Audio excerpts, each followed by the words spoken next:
Petrol পাম্পে মোটা টাকা দাম দিয়ে পেট্রোল কেনা হয়, কিন্তু তার বদলে যদি জল মিশিয়ে দেওয়া হয় সেরকমই অভিযোগ। মোটা টাকা দাম দিয়ে শেষে কাদা জল কিনতে হচ্ছে নাকি। দেখুন ছবি, দেখুন পূর্ব বর্ধমানের ভাতারে চাঞ্চল্যকর অভিযোগ। ফেলবেন না, দাঁড়া দাঁড়া, তোমরা চুপ করো, তোমরা চুপ করো, রাখো মাল রাখো, ওদের মালে হাত দেবে না। আমার কথা হচ্ছে এবার আপনার ওই স্টিল রড নিয়ে আসুন এবং কেমিক্যাল নিয়ে এসে একটু তোমরা ওদের মালে হাত দেবে না, তোমরা ওদের মালে হাত দেবে।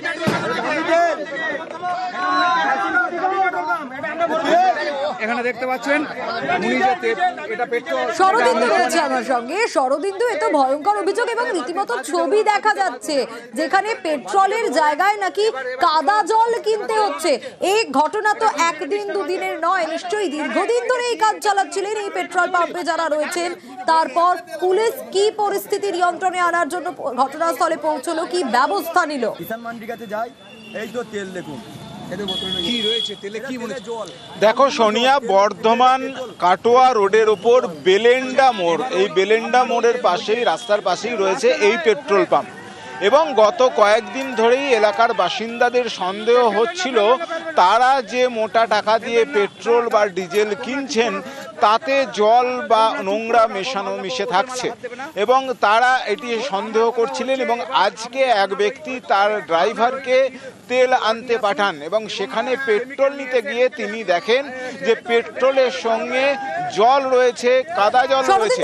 একটা বিষয় একটু জানতে চাইবো, আমরা যারা এভাবে যাই পেট্রোল পাম্পে পেট্রোল বা ডিজেল ভরার জন্য, সেক্ষেত্রে প্রত্যেকেই লেম্যান, কিভাবে সন্দেহ হলো যে এই ধরনের কিছু একটা কাজ ভিতরে ভিতরে হতে পারে?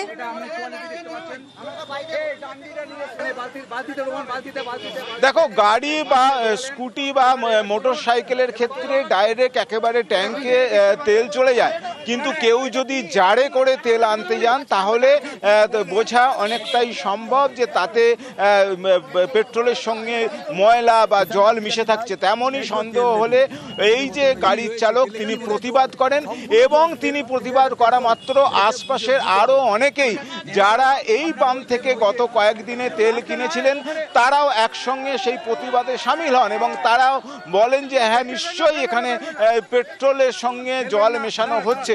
এবং এতটাই উত্তেজনা তৈরি হয় যে ভাতার থানা থেকে পুলিশ যায় এবং পুলিশ গিয়ে তাদেরকে পুলিশের সামনে তারা এই যে পেট্রোলের গুণগত মান দেখাতে চায়, কিন্তু তাতেই তাদের সন্দেহ আরো বেড়ে যায়। তারপর পুলিশ গিয়ে পরিস্থিতি নিয়ন্ত্রণে আনে।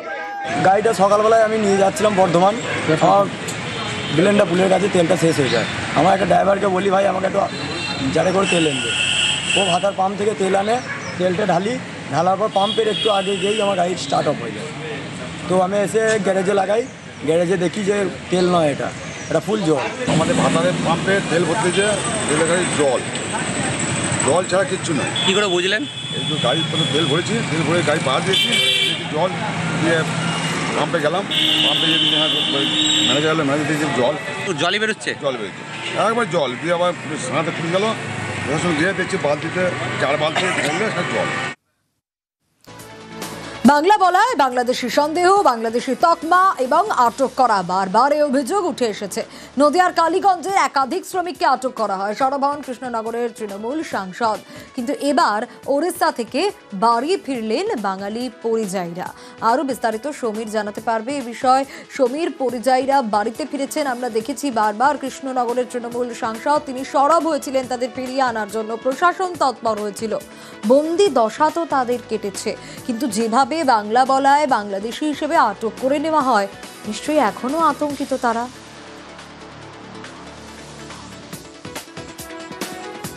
একদমই তাই সোনিয়া। কালীগঞ্জের মির্জাপুরে প্রায় 22 জন পরিযায়ী শ্রমিক উড়িষ্যায় কাজে গিয়েছিলেন এবং দিন আষ্টেক আগে তাদেরকে উড়িষ্যার পুলিশ তুলে নিয়ে যায় এবং আটক করে রাখে। কি অভিযোগ? তারা বাংলায় কথা বলছিলেন, সেই কারণে সন্দেহ করা হয়েছিল যে তারা বাংলাদেশি এবং এই সন্দেহে তাদের আটক করে রাখা হয়। সেই খবর বাড়িতে এসে পৌঁছানোর পর তারা মহামৈত্র কৃষ্ণনগরের লোকসভা কেন্দ্রের সাংসদ তাকে জানান এবং প্রশাসনকে জানান।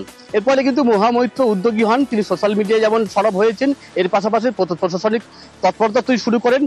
কালীগঞ্জ থানার পুলিশ এবং কৃষ্ণনগর জেলা পুলিশের উদ্যোগে এই যে পরিযায়ী শ্রমিক যারা আটকে ছিল তাদের পরিচিতি যে পরিচয়পত্র যেগুলো রয়েছে এখানকার আধার কার্ড, ভোটার কার্ড বা বিভিন্ন পরিচয়পত্র সেগুলো সংগ্রহ করে উড়িষ্যায় পাঠানো হয় এবং এরপরে কিন্তু এই বন্দিদশা থেকে মুক্তি পান ওই পরিযায়ী শ্রমিকগুলো এবং এদের মধ্যে 7 জন ইতিমধ্যে বাড়ি ফিরে এসেছেন এবং বাকিরাও খুব শীঘ্রই ফিরে আসবেন। কিন্তু বাড়ি ফিরলেও তারা কিন্তু এখনো আতঙ্ক, যে দুর্দশার মধ্যে তাদের দিনগুলো কাটাতে হয়েছে সেগুলো এখনো তারা ভুলতে পারছেন না।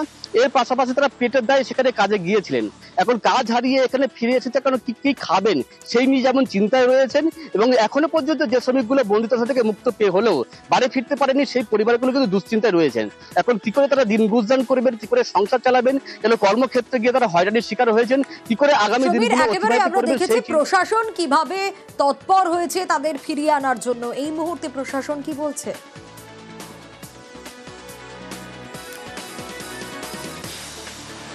দেখো, প্রশাসন যাদের এখনো পর্যন্ত ওখানে আটকে রেখে দেওয়া হয়েছিল এবং তাদেরকে মুক্তি দেওয়া হয়েছে তাদেরকে নিয়ে আসার চেষ্টা চলছে এবং পাশাপাশি শুধুমাত্র এই মির্জাপুরের যে 22 জন তা নয়, কালীগঞ্জ থানা এলাকারও বেশ কিছু রয়েছে এবং এছাড়া থানারপাড়া থানা এলাকারও 9 জন ছত্তিশগড়ে আটকে রয়েছে এবং এই সমস্ত ব্যাপারে কিন্তু প্রশাসন উদ্যোগী হয়েছে, কারণ এই প্রশাসন কিন্তু ওই সংশ্লিষ্ট রাজ্য সরকারের সঙ্গে প্রশাসনের সঙ্গে যোগাযোগ করে এখানকার তাদের যে বৈধ নথি রয়েছে, ভারতীয় নাগরিকত্বের যে প্রমাণ তাদের কাছে রয়েছে, ভোটার তালিকা অথবা আধার কার্ড, ভোটার লিস্ট বা বার্থ সার্টিফিকেট ইত্যাদি রয়েছে, সেগুলো কিন্তু প্রশাসনই কিন্তু সংগ্রহ করে উড়িষ্যার প্রশাসন বা ছত্তিশগড়ের প্রশাসনের সঙ্গে যোগাযোগ করে সেখানে পাঠিয়েছেন এবং তার পরিপ্রেক্ষিতে কিন্তু তারা মুক্তি পেয়েছেন বা বন্দিদশা থেকে মুক্ত হয়েছেন এবং তারা বাড়ি ফিরে এসেছেন। অর্থাৎ প্রশাসন এবং মহামৈত্রের উদ্যোগে কিন্তু তারা বন্দিদশা থেকে মুক্ত হয়েছে। এখন এদের একটাই চিন্তা যে কি করে আগামী দিনে দিন গুজরান করবেন। একেবারেই সমীর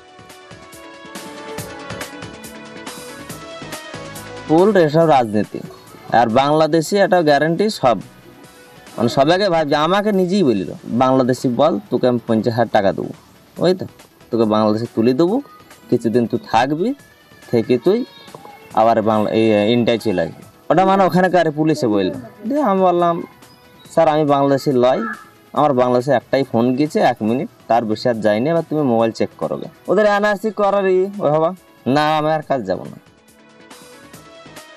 আমি অনেক দুঃখ ছিলাম, অনেক কষ্টের উপরে। আমার 3টি ছেলে মিলে খুবই আমরা দুশ্চিন্তা ছিলাম। আমি না, আমার স্বামীকে আমি বিদেশ পাঠাবো, সে দেশে খেটে খাবে, গ্রামে খাটবে, যেরকম পারে সেরকম চলবে। অন্যদিকে পানিহাটির ধানকল মোড়, সেখানে ডেলিভারি বয়কে খুনের চেষ্টা, অভিযোগ এমনটাই। ডেলিভারি বয়ের ওপর ধারালো অস্ত্র দিয়ে হামলা। ছবি দেখাচ্ছি আপনাদের, বাইকে করে ডেলিভারি বয় যাচ্ছিলেন এবং সেই সময় একটা উত্তেজনার পরিস্থিতি তৈরি হয়। বর্ষার জল জমা, আর সেই জমা জল ছিটকে নাকি কারখানার কর্মীদের গায়ে লাগে এবং সেই ছবি দেখাচ্ছি আপনাদের। আরো ডিটেল এ বিষয়ে জানাতে পারবে সুবীর রয়েছে। সুবীর, একটা বচসার ছবি সামনে আসছে, কিন্তু তার জন্য এরকম পরিস্থিতি তৈরি হলো যে তাকে ধারালো অস্ত্র নিয়ে হামলা চালানো হবে। কারা এই কাজ করলো? খুনের চেষ্টার অভিযোগ পর্যন্ত উঠে আসছে। কি ব্যবস্থা নেওয়া হয়েছে এখনো পর্যন্ত?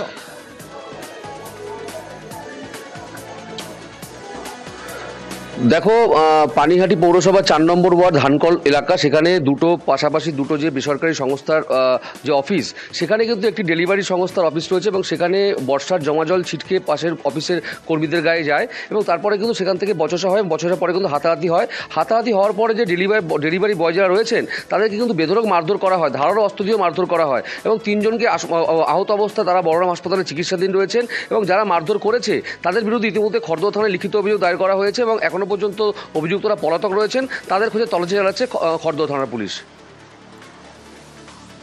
বেশ,